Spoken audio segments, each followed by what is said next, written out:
I love that. Again, you returned last week. That's right. And you were also with us this week. And so we're going to be joined shortly by Jess Walters Cifizzari from Painted Orange, a very neat local business here in Charlottesville. So great story, CIC grad, which is always fantastic. Yeah. So she's going to join us shortly. And then later on in the show, Xavier and I are going to share some news on some small business grants for minority-owned businesses, as well as SWAM certification event. We will share this in English and Spanish. Terrific. So para los latinos en nuestra audiencia vamos a compartir información sobre unos subsidios y también información sobre una certificación como un negocio minoría, en efecto. Muy bien dicho, Alex. Muy bien dicho. Gracias, muchas gracias.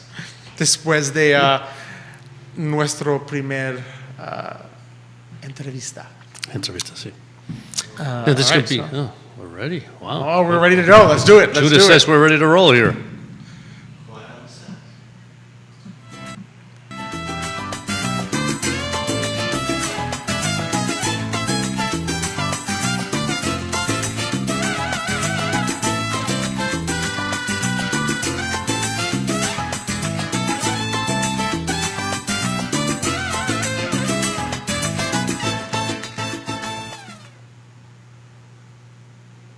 Good morning, everyone, and welcome to Today y Mañana. I'm Alex. This is Xavier. We're very excited to have you joining us this morning on a morning that is definitely a good morning to sit down and have a café con leche. I don't know about everyone in the audience, but it being so dark this morning, I was sitting there saying, "Oh boy, I need a little coffee." I tell you, it was pretty dark. 5 o'clock. It was about 5:30 in the office yesterday. I was still in the office. Oh yes, it got just black. That storm. Holy made cow. night come pretty early. Yeah. And it made day come pretty late this morning.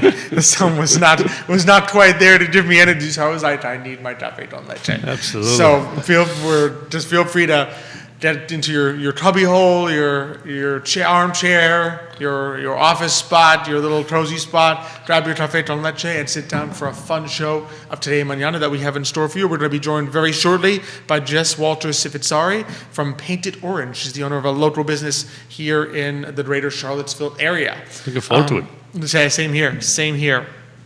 I always love when we have on the artists, being more of a writer, I really appreciate people who know how to make beautiful things that visually. Exactly. Yes. Yeah. So I can only write about how things look, and you can't actually make them. When I attempt to do it in real life, I put a house on a hill and a couple stick trees, and it doesn't quite come out the same way.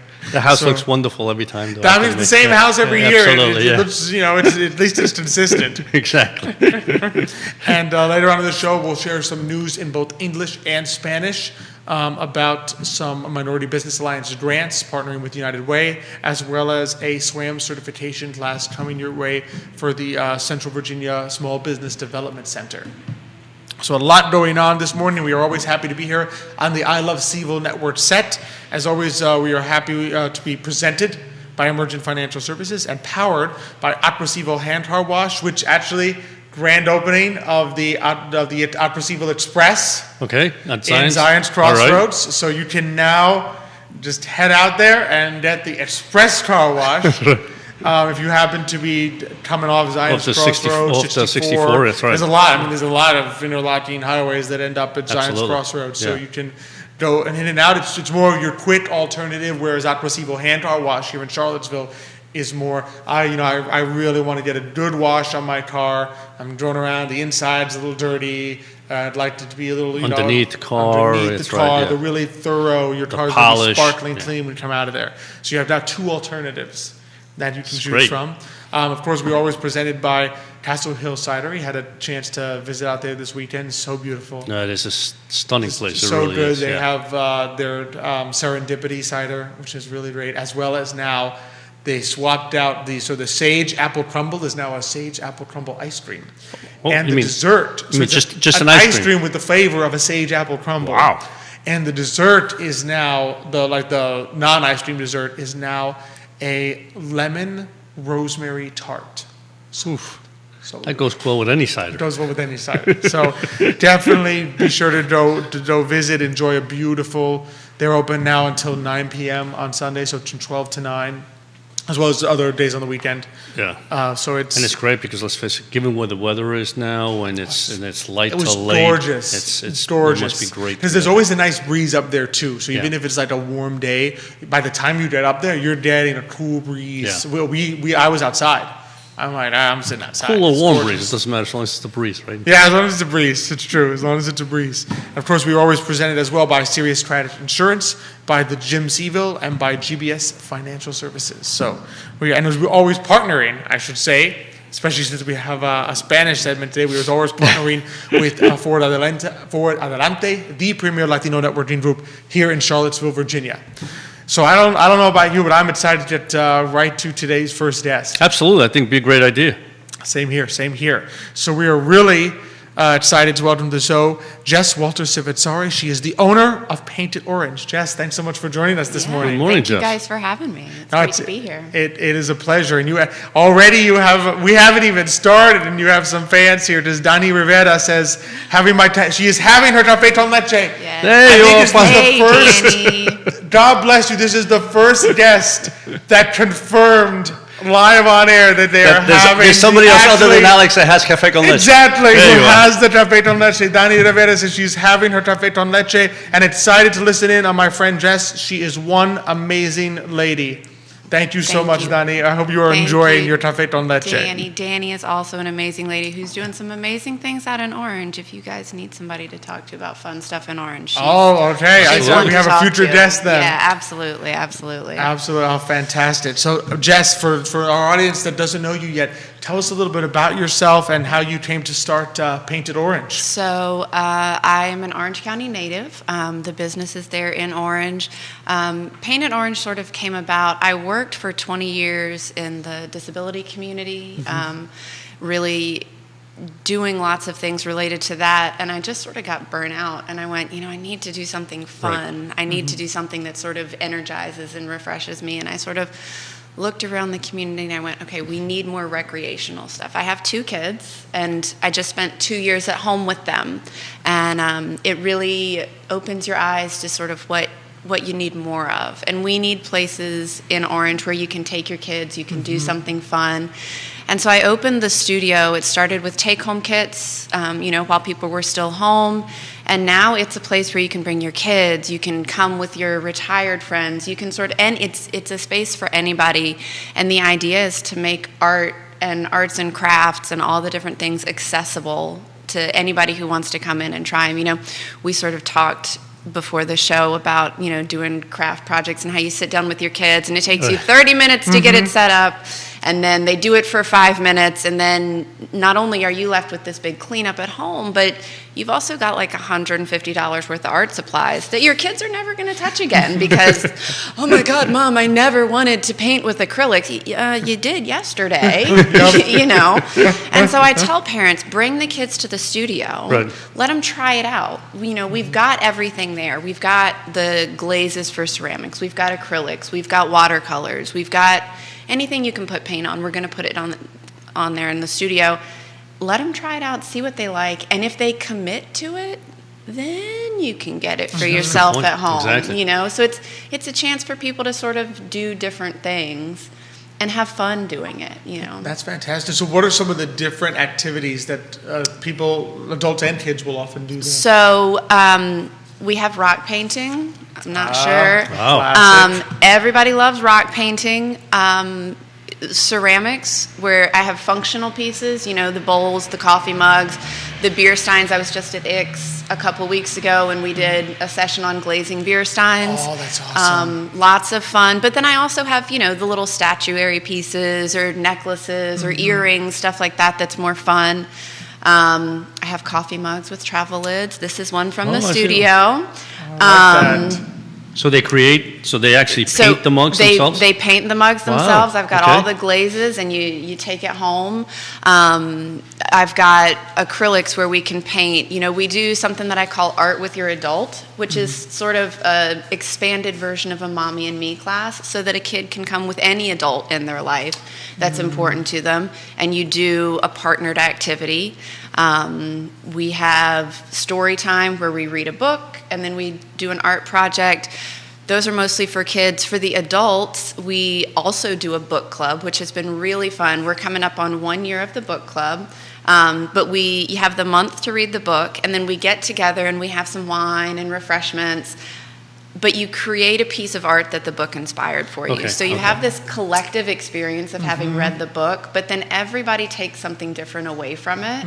And so all of the art that comes out of that is really neat. We do guided sessions where we get together and paint. I have the acrylic pour stuff. I have art teachers who come in and do things. We did a block, special sessions. Yeah, special sessions with local artists. We did a block printing session back in December, and then it's also a gallery space. So I'm featuring local artists in the studio to showcase their art and that sort of stuff, because there's so much talent and creativity There really in is. Orange and around the area that it's exciting to be able to offer that. So. No, I'm just curious, but so with the book, it's does everybody read the same book? Everybody reads the same book. And yeah. is it a book about? Is it a fiction book? A book about art? It's or? generally been a fiction book. Okay. We did do a book of poetry, which was really interesting because then everybody chose a different poem Okay. and went with it from there. But I mean, we've glazed pieces that go along, because I try and get something that matches in the story. We did a story about family where they were cooking, and that was something that was really important. So we got big platters and we glazed platters, Okay. because Gotcha, then gotcha. you come together and you eat and you do those sorts of things. But yeah, it's just a really fun experience, and watching people create things. And I'm doing day camps for kids right now. So last week, I was really excited because it was the abstract week, and so I taught 2 9-year-olds about Kandinsky and Mondrian and Jackson Pollock, and I'm thinking, these are my favorite artists, but are these kids going to get into it? And I'll bet you they loved Mondrian. Splatter painting, that's fun, cool, whatever, but they wanted to make the lines and they wanted to replicate those things. I'm going, okay, cool. Yeah, That's interesting. I'd rather throw the paint, but watching them, I sort of said, you just throw the paint, and they went, well, what are the directions? I said, you just throw the paint, and realizing that they could just go for it. Right. They just opened up, and it was wonderful to watch the creativity just flow out of those kids. Wow, that's fabulous. That's Remind me, I think it was Picasso who said that he spent his whole life learning how to paint like a child. Yep. And so first you give it to the kids, and they're like, I already am a child. I know how to do this. Exactly. So watching the kids, and then also watching adults, because adults are much more critical of themselves. They come in and I'm so terrible at that. There's no way I could do that. Look, have a glass of wine and let's talk about what you can do, okay? We loosen up a little bit, we have a good time. So, yeah. I think that's the important thing, right? It's just to let yourself go and just do something and see how it comes out, right? Yeah. Because if you start thinking about, I can't do that or I can't do this, you never even try. Well, and there's 2 things that I tell people. One, you have to be willing to suck at something new. If you ever want to be good at it, you have to be willing to be bad at Exactly. it. And you're going to be really bad when you start. And I keep some of my first ceramic pieces in the studio because I kept them because I thought, oh, these are amazing. These are so good. And I look at them now and I'm going, oh my God, I can't show this to anybody. It's terrible. But I want people to see that. And also, the creativity is there. You can do it. You just have to be willing to try, and you're going to have a picture in your head of what it's supposed to look like. Whatever you're doing, if you're glazing something, if you're painting a picture, whatever, you're going to have a picture in your head. And I tell people, there's somebody in your life who doesn't have that picture in their head, and they love you, and you can give it to them as a gift, and they either have to use it or hang it up in their house. So, if you don't like your art, give it to somebody else, and they'll think, oh my God, this is amazing. It's wonderful. Yeah. And if they don't think that, they love you enough to keep it anyway. So, Exactly. It's a win-win. Yeah. It's a win-win for Yeah, everybody. exactly. That is good advice. I have to remember that. Yeah. That's good advice. That's really It's why you have all my your my artwork mom hanging still up. have all my old cards, even though Absolutely. it's just the Yeah. same Oh, card okay. every year. Absolutely. You were going to ask? No, I was just curious about the like the rocks. I mean, you just paint them all? Do you paint the face on them? Do you put, or it's whatever you want to do? You can put whatever you want on them. Okay. Again, kids, I do a lot of events in the community. So I do the street festival. I just did the 150th celebration of the town of Orange, and we have the rock stuff there. Because kids love it, you know. They see this rock and it is something to them. Yeah. You know, we look at it and we're like, okay, that's a nice rock, you know. But they see it and they go with it. Some of them write things. They make faces. They write little messages. They do whole landscapes on them. Wow. I mean, the creativity is there. And you know, I always give them a bigger rock and then some little rocks. And one kid made his whole family out of rocks, and there was little faces on all of them. And that's cute. I never thought of that. That's cute. Yeah. And those paint those markers. Yeah. So do they bleed after it? They hit water? No, they are. So I have lots of different stuff in the studio. The acrylic markers are really great. I recommend these to parents. Especially if your kid really wants to do stuff at home, because it's acrylic paint in a marker. Okay. And so it goes on and it dries really quickly, and it's really nice. They're also nice for people with dexterity issues who might want to paint, but they can't hold a paintbrush or they can't do those kinds of things. Okay. Because again, that's something that I'm looking at, is making it accessible to everybody. So if you can't hold the paintbrush or your hand shakes or something like that, the acrylic markers can be a nice alternative for that. So. I didn't know they existed. That's really nice. We got a great audience question from Kevin Higgins. Morning, Kevin. Thanks for watching the show this morning. So he asked, so obviously, you know, it's never easy being a small business owner. There's a lot of challenges and tough times. What kind of motivates you to keep going and through some of the challenges?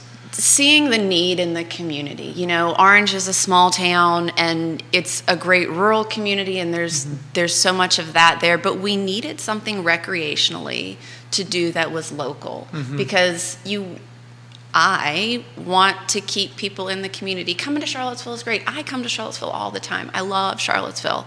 But we also want people, as a business owner, as a taxpayer, as all of those things, you want people to stay within the community and to feel like they have options in the community, because those are the things that will encourage people to move there, to be a part of the community. Exactly. And so, you know, that's what's important to me. Is I've worked really closely with economic development in Orange, with tourism, with our Main Street program. All of those different organizations are so supportive of having things like the studio there, because it adds so much value to the community. So that's what keeps me going in the hard times. That's fantastic. I love it. And we talked about it too. I mean, the beauty also is that there are reasons people go visit Orange and have something else to go see there. Yeah. You always did, and we talked about this with Charlottesville a lot, but it holds true for Orange too. I mean, if you can get people that visit from outside, you collect, you know, they spend their money, they patronize the local areas, and then they go back. Right. It's a tourist thing. And you know, another thing I tell people is be a tourist in your hometown. You know, That's right. you stayed home for a while. Go out now, discover what's in Orange, see what's there, because that never hurts. You know, you can spend a weekend doing a lot of really fun things, and that you might not otherwise. Once in a while you forget, you know, because you're always leaving town when you're going away for a weekend, and once in a while it's like, you know, there's a lot that goes on in your own town that you probably say, hey, I could take advantage of that. I don't really have to drive or, you know. And you want to take advantage of it before it's too late. I remember it was only after we moved from California here to Virginia that you look back and say, oh, I should have seen that. Like, we lived 20 minutes away from that. I should have gone to do that. I should have gone to see that. Right. So you don't want to be like that. You want to, when you're living in a place that has these great opportunities, see these places, visit these local businesses, do these fun activities while you're actually living there. True. And we always say that, like when we lived in New York, right? I mean, it's I never went to the Empire State Building or you know, back then the Twin Towers, etc. Until family came, and then you went and you showed them, and they would ask you questions. You say, I don't know, I've never been here. It's like, really, you live here? I said, I see it every day. But you know, going there is a different story. You know, It's Yeah. important. Yeah. It's important. So I love to always ask people a little bit about entrepreneurship, what it's like being an entrepreneur. And you've gone through the CIC, which we love, Yeah. Community Investment Collaborative here. CIC is class, fantastic. what was that kind of like, the experience there in terms of helping you form your small business? It was really great. I had an idea, and I had already started to begin. And so I was in the sort of fall cohort. So I went from August to December. I opened my business, the physical location, in October, and it was great to hear all of the things and have someone say, no, you have to do this part of it. You have to get the, potential customer feedback. You need to be talking about these things. And some of the stuff that I do in the studio was born out of those conversations that I had with people about what they wanted to be able to do and have access to and those sorts of things. So it was really fantastic. And part of the CIC class is you have to pitch your business in front of everybody. Yep. And as a result of doing that, I mean, people who know me know I love talking about what I think is important, which is me and my business.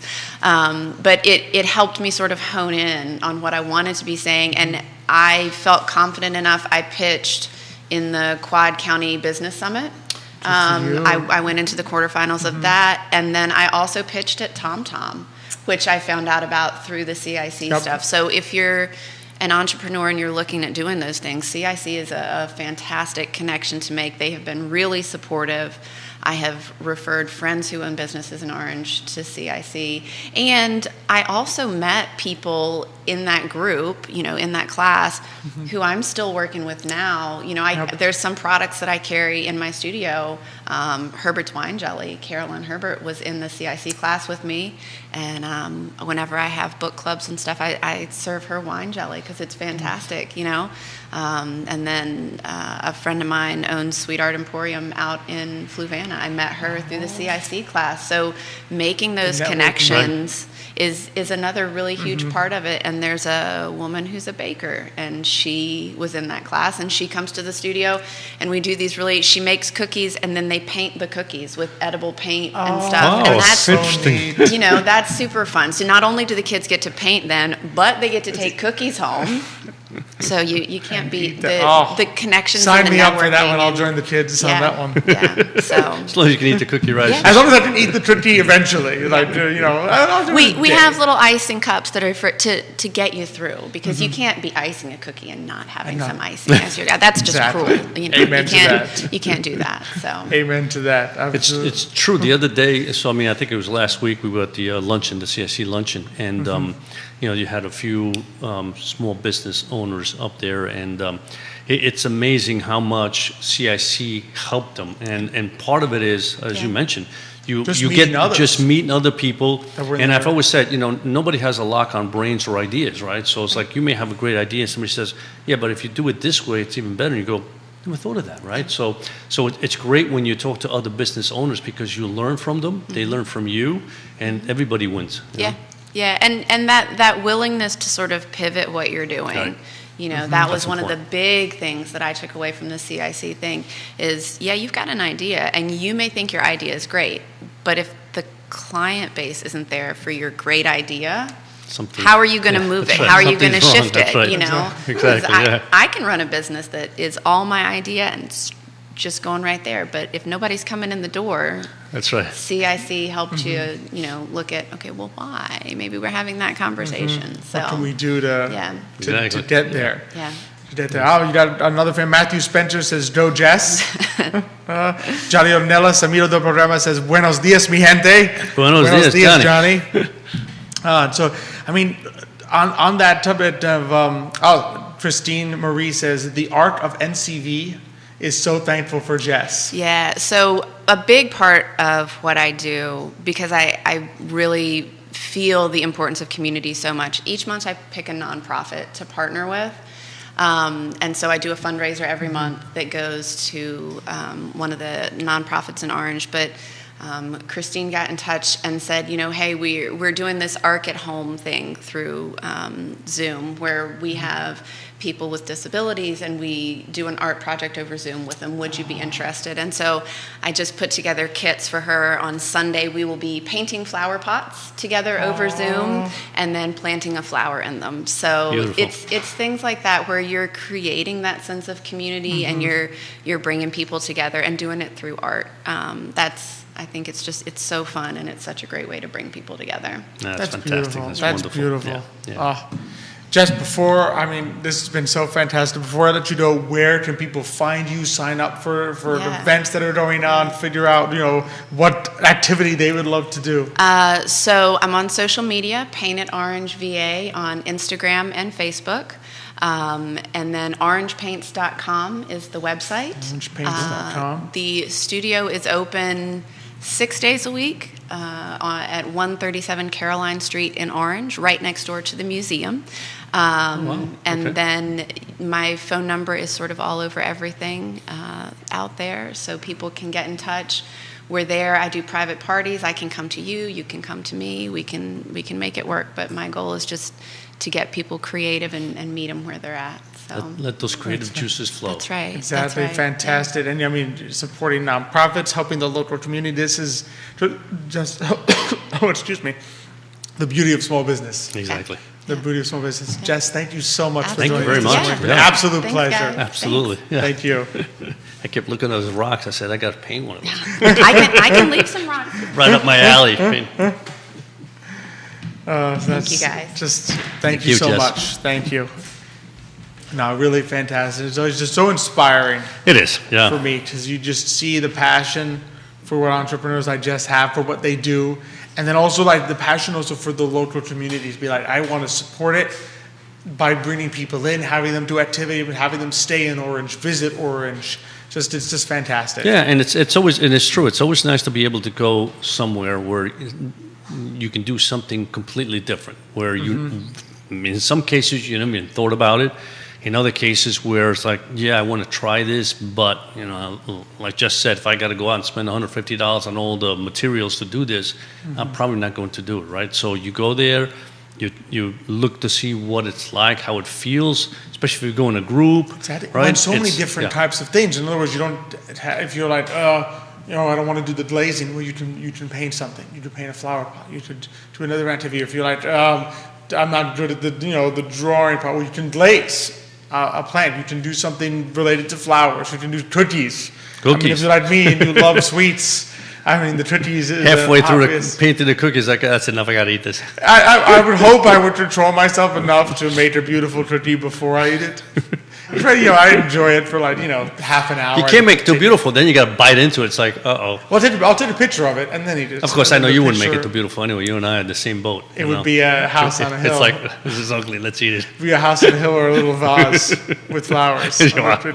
My two classic. The good thing about the house is never any wear or tear on it. I mean, It ages very well. Absolutely, It yeah. it's still there. That roof never leaks. After 20 years of birthday cards, of homemade birthday cards, it's still there. Exactly. So kudos to the house there. So I know we want to. A couple other things. A little later, we will have some news in English and Spanish and some upcoming events. But I know we've got some finance topics we wanted to cover, and I figured we could start because I know there's a couple things you want to talk about, but we can start also with an audience question because Kevin Higgins has a question for us that he asked at the beginning of the show. I'm going to pull it up here. Let me click this here. Speaking of storms, what's your take on the Fed president sort of contradicting the administration in terms of the Ukraine inflation. war being the main driver of inflation? So, where are you on? Kevin's question is: does that disconnect at the federal level concern you? Does it scare you at all? And I would add to that, what's your take? Do you agree with the Fed president that Ukraine is not the primary driver of inflation right now? Yeah, and I think we've discussed this many times, and if you take a look at the numbers, you see that inflation was already perking way before the Ukraine war, right? So you can't blame inflation solely on the war. Now, does the war, exacerbate that situation? Without any doubt, right? And I've always said, we still live in a world where energy is key to everything we do, and that energy comes from sources that at this point in time have to do with oil, have to do with gas, natural right? gas as well. And so if you begin to reduce that supply and the prices go up, it's going to impact everything and everybody, truckers, anybody drives their car to work, factories, overseas shipping. Absolutely, shipping, big time, right? Plastics, how are plastics made? Oil. So whatever it is that you're making, oil impacts what you do, and when those prices go up double or triple, of course, it's going to impact your business. So one, that began to happen even before the war. Two, certainly we had COVID created some chain events, supply chain events that or also more specifically the lockdown in particular. The lockdown, of course, yes. Because when you I think it's difficult. I think a lot of people have a difficulty grasping that when a business, particularly large ones with supply chains, plants and stuff, shut those things down, it's not as though you flip the switch and it starts up again.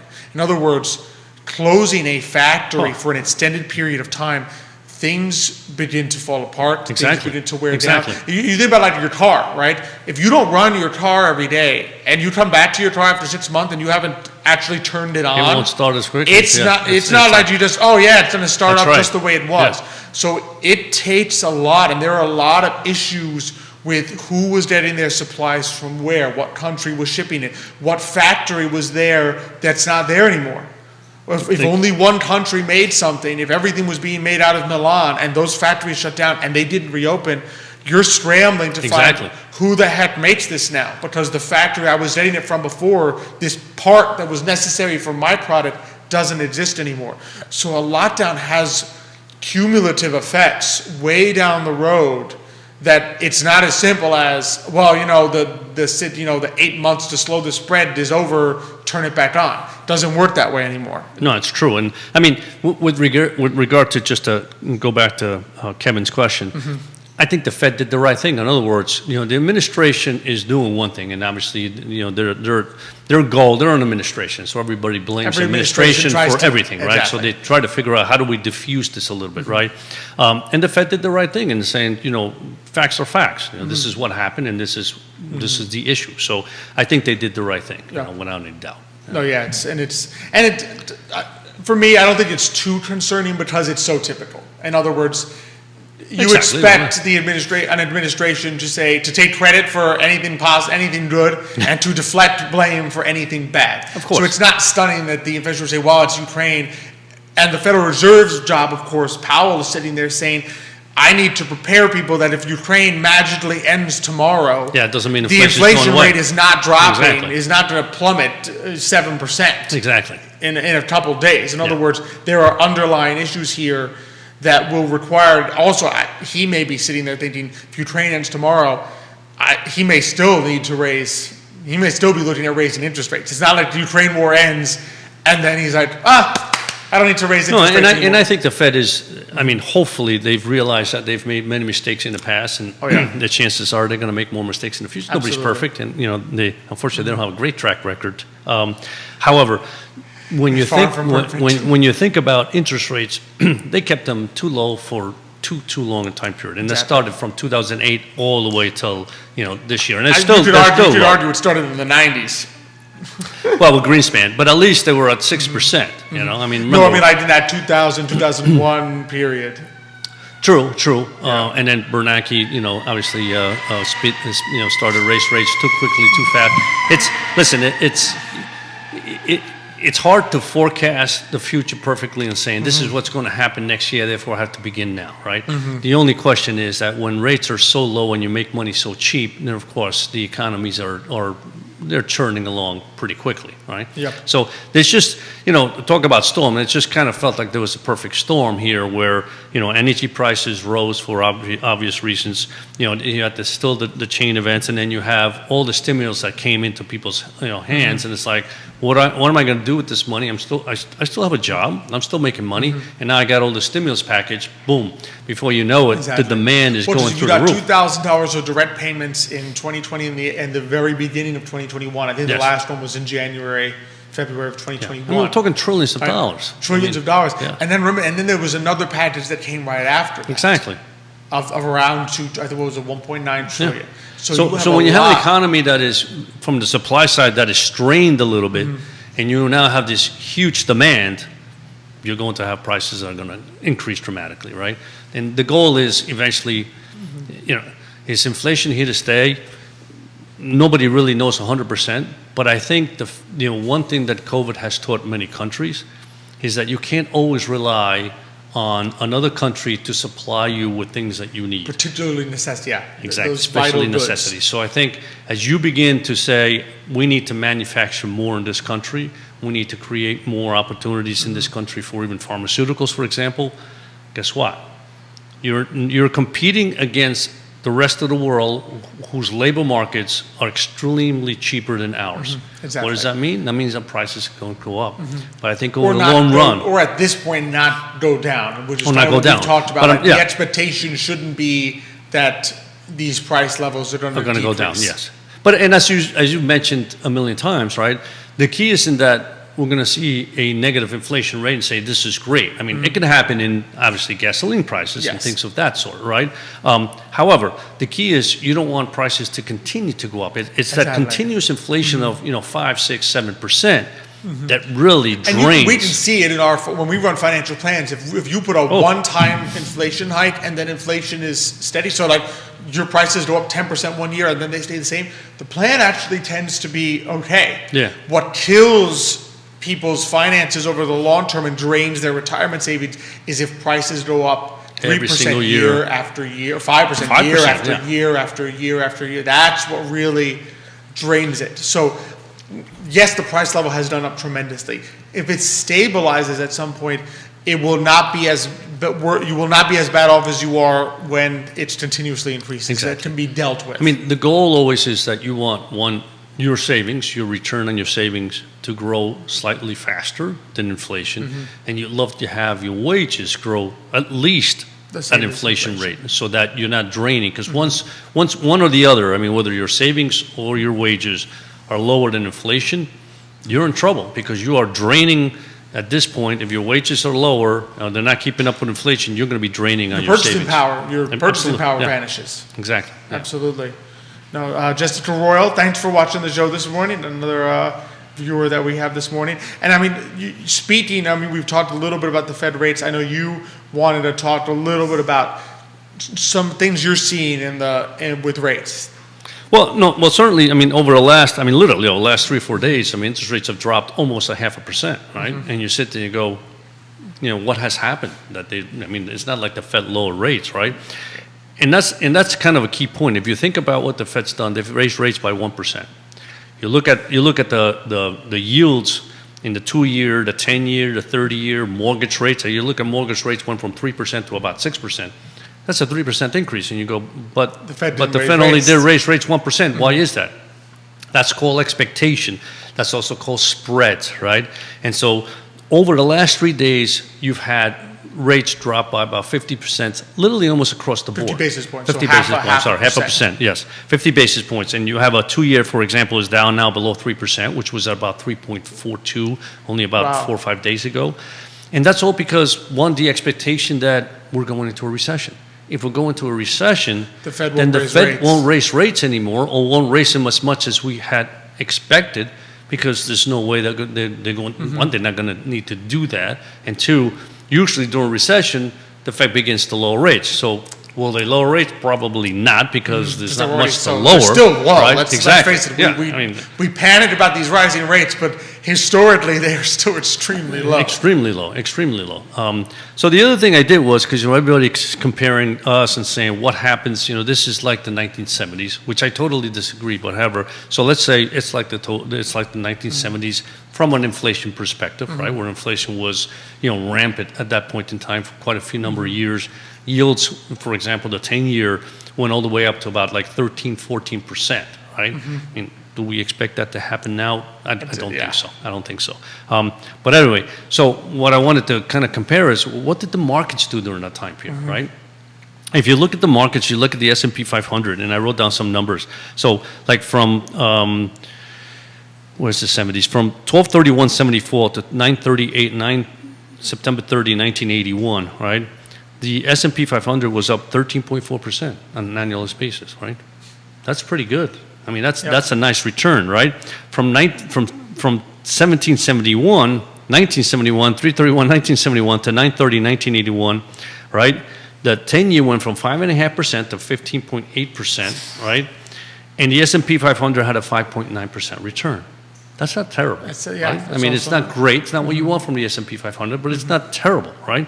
So my point is... But it does mean if you had stayed in the market that whole time, you didn't lose money. So the 3 years that are really bad, 71 to 74, right, which is part of that whole expansive time period that I showed you, the S&P was down 22%.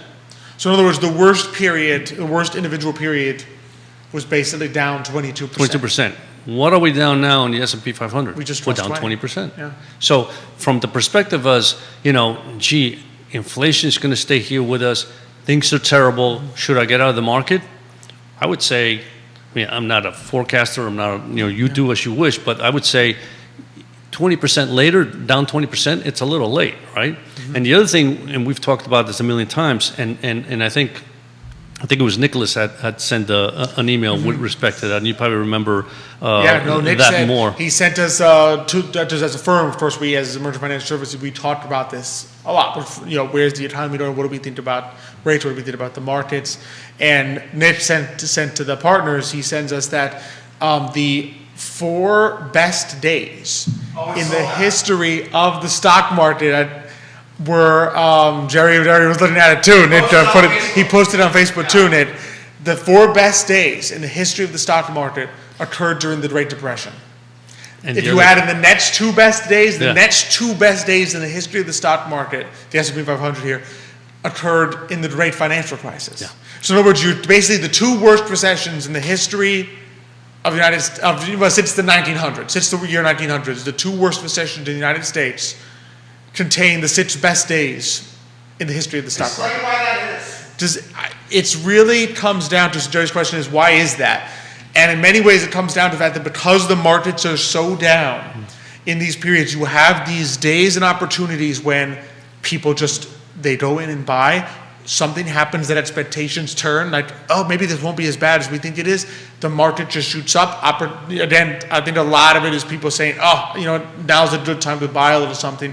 And it shoots up. And like we've said before, you don't want to miss those days. No, you don't. Those days can make the difference. Taking out the 10 in the past 20 years, ending 2021, taking out the best 10 days of the stock market from your return. In a 20-year period, that's a lot of days. Period takes you from around 13% annualized return to around 10% annualized return. So you lose 3% a year by having missed 10 days. Right.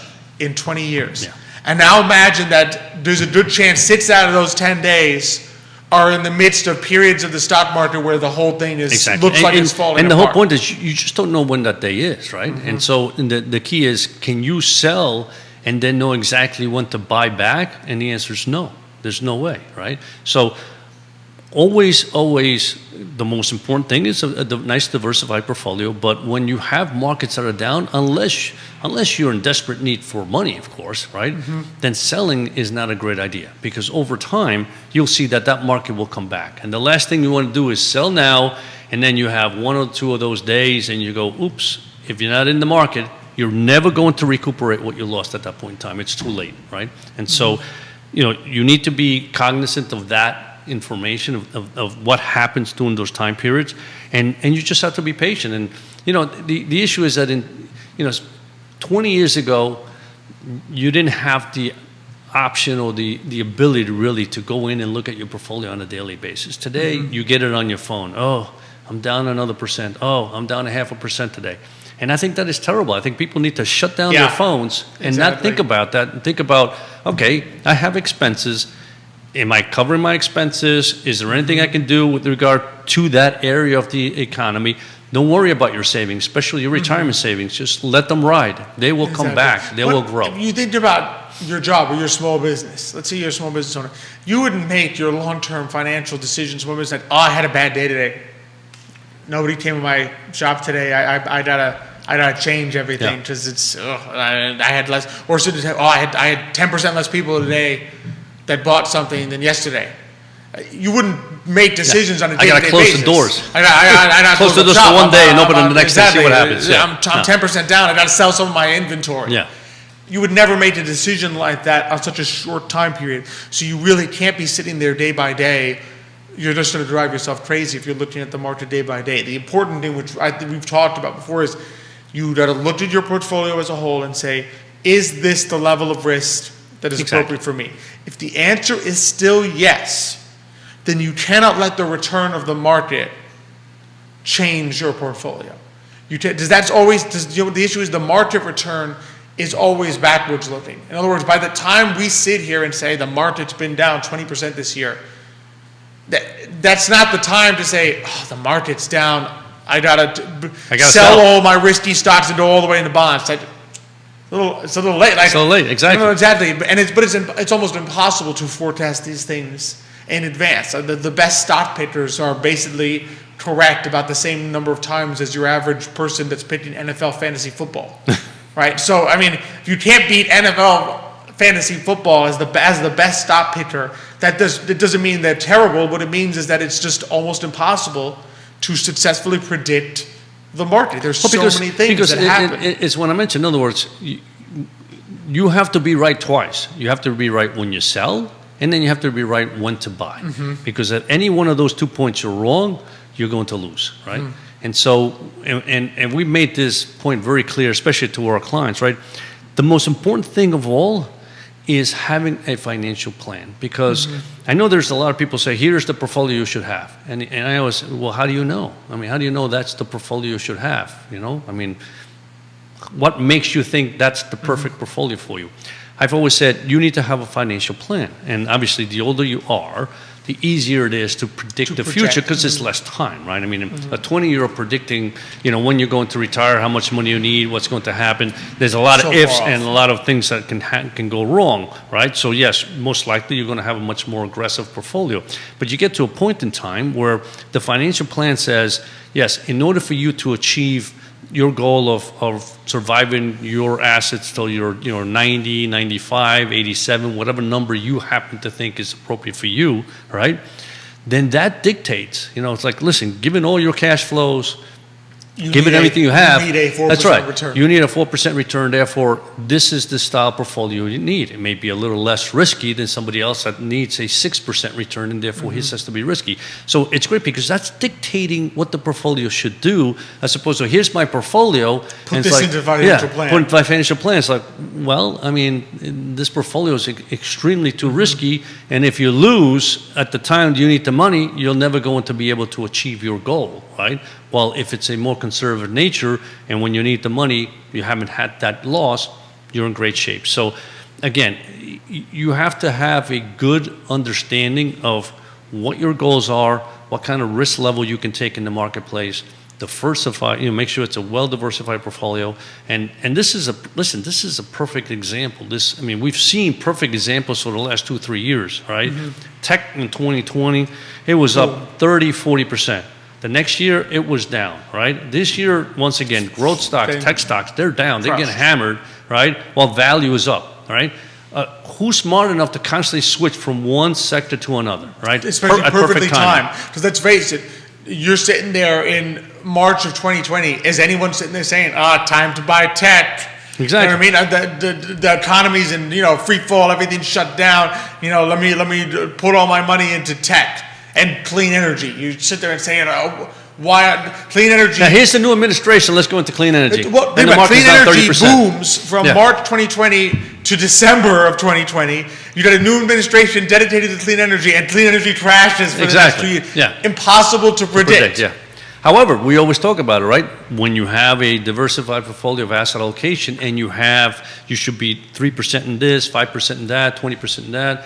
When that allocation gets out of whack and you put it back together, guess what you're doing? You're selling something that went high and you're buying something that went low. Well, think about it. So, If you had a 60% allocation to tech and a 40% allocation to value in 2020, by the time you got to December, you would have been sitting there saying, well, I now have 80% tech, 20% value. This tech was up, big value was, flat or down, right? It wasn't up as much.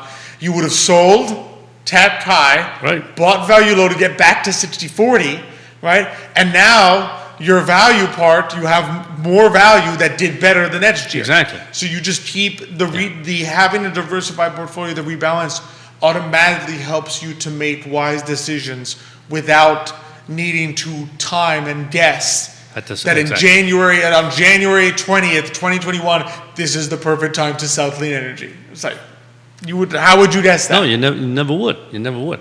So that's the most important thing, really, is understanding you yourself, what your goals are, what your risk tolerance is, create the appropriate portfolio, and then obviously you have to keep an eye on it, stay on top of it, and at certain times, yes, reallocate and say, I'm good to go. Perfect, So so that's these numbers are always interesting to me because it calms people down, because you know that over the last 3 or 4 weeks, a lot of people we are just get a lot of phone calls. People are just nervous, and it's just good to have these numbers and say, listen, first of all, you're not down as much, right? Your portfolio is in this particular sector, and this is how we structure your portfolio, and it's doing what we expected. Think about it. The last 2 years, you get 20% and 20%, and this year you're down 10%. You're still doing pretty good, right? Check. So you have to give them the whole perspective and say the whole panoramic view, as opposed to, over the last 3 weeks, your portfolio is down 6-7%. That doesn't matter. What matters is the long term. How are we doing? And listen, these are opportunities. You have no idea how many people I spoke to said, "No, I got cash, but this is not the right time." I'm saying, I would say that this is probably a much better time than it was a year ago, right? I mean, a year ago, you probably say, the market's up, I'm missing it, I should go in. It's not timing the market, it's timing in the the market. market, exactly. In other words, it's never a matter of, is this the right time? Yeah. Because the odds of you picking the right time are going to be very difficult Exactly. to do. Yeah. The experts can't do that. Exactly. Even the experts can't do it. You might as well just, go get your office fantasy football team and we knew someone that the person that won the pool didn't even know anything about the team. She just picked what uniform she liked better week by week, and she beat everybody else. Absolutely. But this was in a different company. And she just picked by the color of the uniforms what she liked, and she won the whole pool. And it's like she knew nothing about football. She says, "I know nothing about football. I just look at the uniforms and say, I like this one versus that one." And she won. Yeah. That's the stock market for you in a nutshell. Pick the logos you like, good to go. Exactly. Pick my logo. And so always fun. Same here. Finance. And definitely we do have some news we want to share. Yes. Particularly with the grants, I know.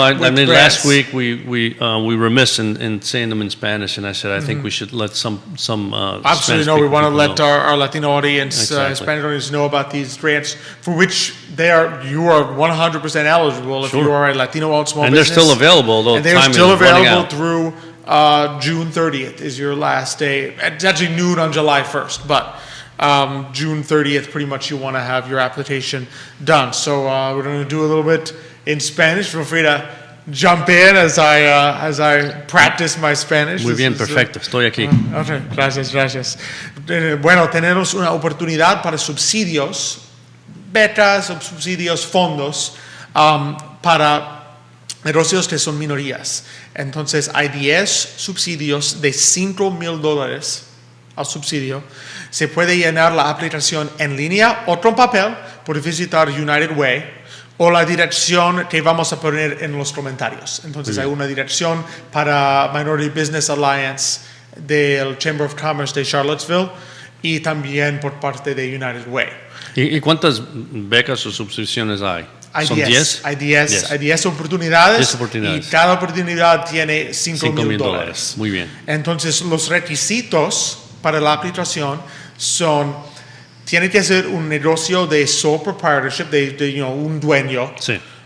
en LLC, corporación, y debe ser propiedad en un 51% de una minoría. Muy bien. Entonces, tiene que ser un negocio ubicado en Charlottesville, Albemarle, Greene, Orange, Louisa o Fluvanna. Entonces, lo que se llama el Greater Charlottesville Area.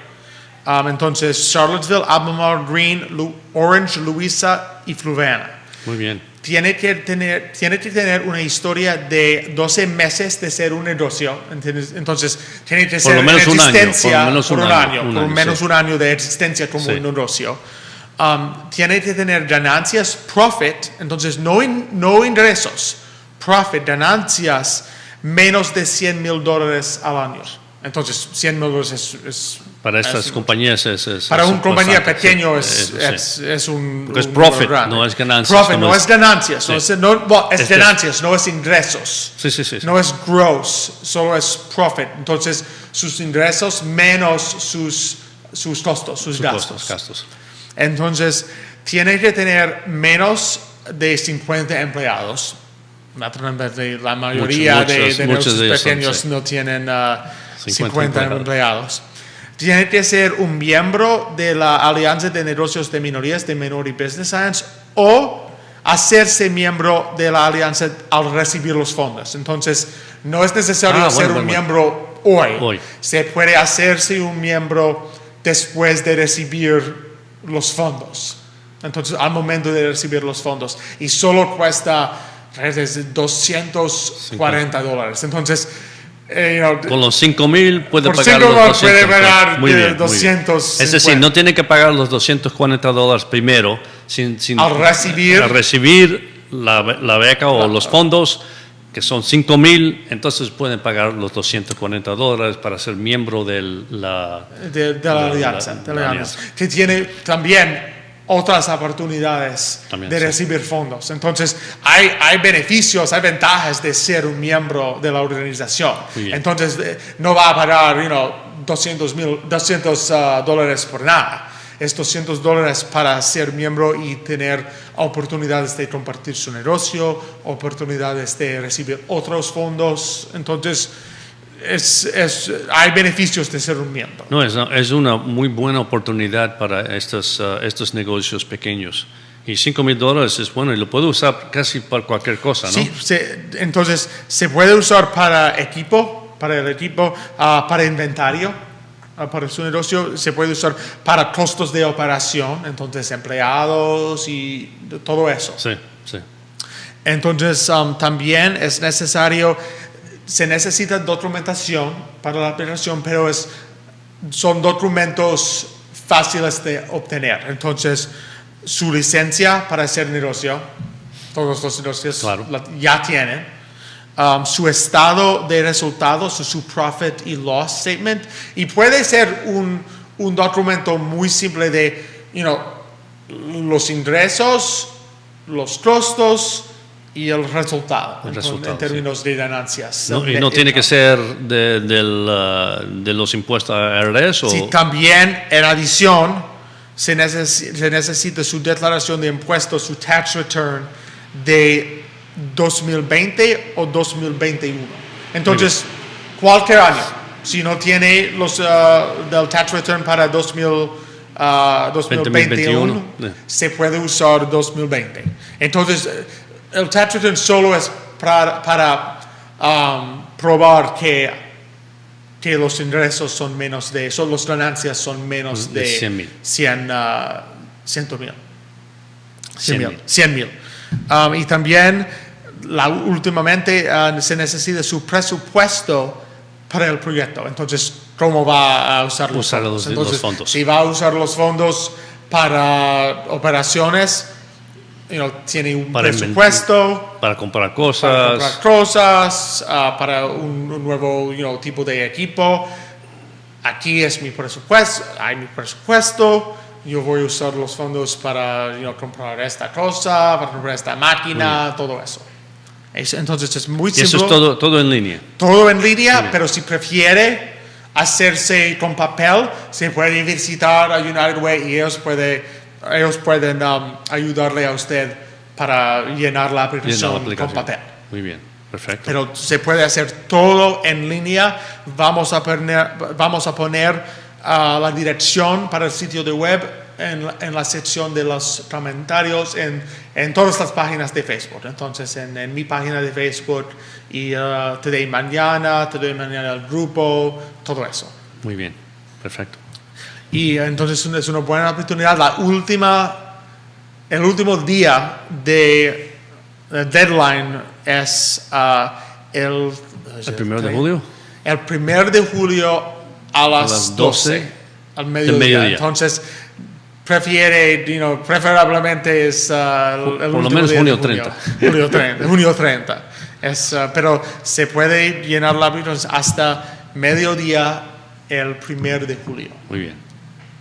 Entonces, muy importante. Muy importante. También hay una oportunidad, hay un clase en línea, un webinar de SWAM certificación. Y SWAM certificación es certificación que su negocio es un negocio pequeño, un negocio cuyo dueño es una minoría, latino, afroamericano, asiático, todo eso, o que su dueña es una mujer, naturalmente. El dueño es una mujer. En español, el dueño es una dueña. Una dueña. Pero su dueña es una mujer. Y se puede ver en la pantalla, en Facebook, ya la información. Entonces, es una clase de certificación en línea de SWAM certificación, es del estado de Virginia, y va a tener lugar el 29 de junio. El 29 de junio, yo creo que es un miércoles, es el miércoles que viene. El miércoles que viene a las 10 de la mañana. 10 de la mañana. A las 10 de la mañana. Es un webinar. Es un webinar. Se puede registrar, es gratis. Se puede registrar. Se puede visitar el Facebook page de Central Virginia Small Business Development Center. Se puede ver el sitio de web de Small Business Development Center. Se puede poner en Google Central Virginia Small Business Development Center. Y el webinar es para enseñar a la gente cómo hacer la aplicación para ser certificado. Muy bien. Como un negocio pequeño, minoría o dueña es una mujer. Está bien. Entonces, es muy importante porque muchas instituciones del Estado que quieren trabajar con negocios pequeños que sus dueños son minorías, hispanos o dueñas, son mujeres. Estas instituciones necesitan documentación que usted de su negocio es un negocio pequeño, minoría o de una mujer. SWAM Certified. SWAM Certified. So, SWAM certificación. Muy bien. Entonces es muy importante y es gratis. Es un webinar gratis y se puede ver en línea y se puede ver la dirección también en la sección de los comentarios. Muy bien, Entonces, bueno, eso gracias es todo. Alex, eso ha sido muy importante para los latinos que necesitan esta clase de ayuda. No, claro que sí. Entonces es muy importante compartir esta información para nosotros como dueños latinos. SWAM Certified. SWAM Certified. Estamos SWAM Certified también. All right, and so fun show, fantastic show today. Really great. enjoyed it. Absolutely. We're going to have another great guest next week, Timothy A. Shiri, the owner and executive director of Hive and Honeybee. Is going to be joining us next week. So that should be fun. We'll meet. I remember with him. when we had that young lady that talked to us about the bees, right? Not too long ago, and I was telling Jan, your mom, that last year we had like a zillion bees all over our vegetable garden. I mean, it's like I went out there in the morning and it was like, it was bee heaven, right? Which is not always great because you're trying to pick things and it's like there's bees all around you. This year's like I see 2 or 3 bees and I'm saying like, where do they go? Well, I mean, it's like, it's not like I sent them away. I still got all the lavender around that they like, but they're not there. They It's just like, moved on? Or? yeah, it's like when they go to the neighbor, it's like, hey, no, give here. So it's just compete with the interesting how that neighbors to works. get the I just don't bees. know, yeah. So yeah, it's a place for sweet finds. So you've got honey, beeswax candles, jewelry. So we'll talk Wow, with, yeah. interesting. So it'll be an interesting to talk with a different side. Of course, we had on the business that worked with the honeybees. Exactly, yeah. Allison, I think. Yeah. And now we'll have on Timothy, who helps provide some of the results from the There you are. honeybees. So it'll be another great show next Tuesday. Look forward to being with you on there. Same Just here. really appreciate being here on the set. You know, Jerry, some great questions this morning. I always love when he's in studio. And just really appreciate the work that you do, the work that Nick does to get us our guest and provide us some finance tidbits. I always appreciate being presented by Emergent Financial Services, empowered by Aquasivo Hand Car Wash, by Tassel Hill Cider, by Sirius Credit Insurance, by the Jim Seville, and by GBS Financial Services with Forward Adelante here in Charlottesville. Just really appreciate the audience. Thanks so much, everyone, for watching, for the great comments and questions. Johnny Ornelas, Danny Rivera, Christine Marie, Matthew Spencer, thanks for joining us. Kevin Higgins, thanks for some great questions this morning. Really And appreciate you it. found one other person that loves Café con Leche just as much as you I do. I can't tell you How how happy you delighted I are. was for Danny Rivera's comment that we actually had our first audience member that had confirmed live on air that they are drinking Café con Leche. I can't tell you how excited. I mean, I've been saying it for a year, and finally someone's like, yes. I am literally drinking Café con Leche now. I was like, thank you. So you have made my day, Danny Rivera. So thanks so much for joining us this morning. Just really appreciate all of the audience for your comments, your questions. Continue to send us tips on great businesses to feature on the show. We definitely want to be supporting our local business community here in greater Charlottesville area. Just really appreciate being on. We look forward to seeing you all next Thursday at 10:15 a.m. But until that time, as we always say, hasta mañana.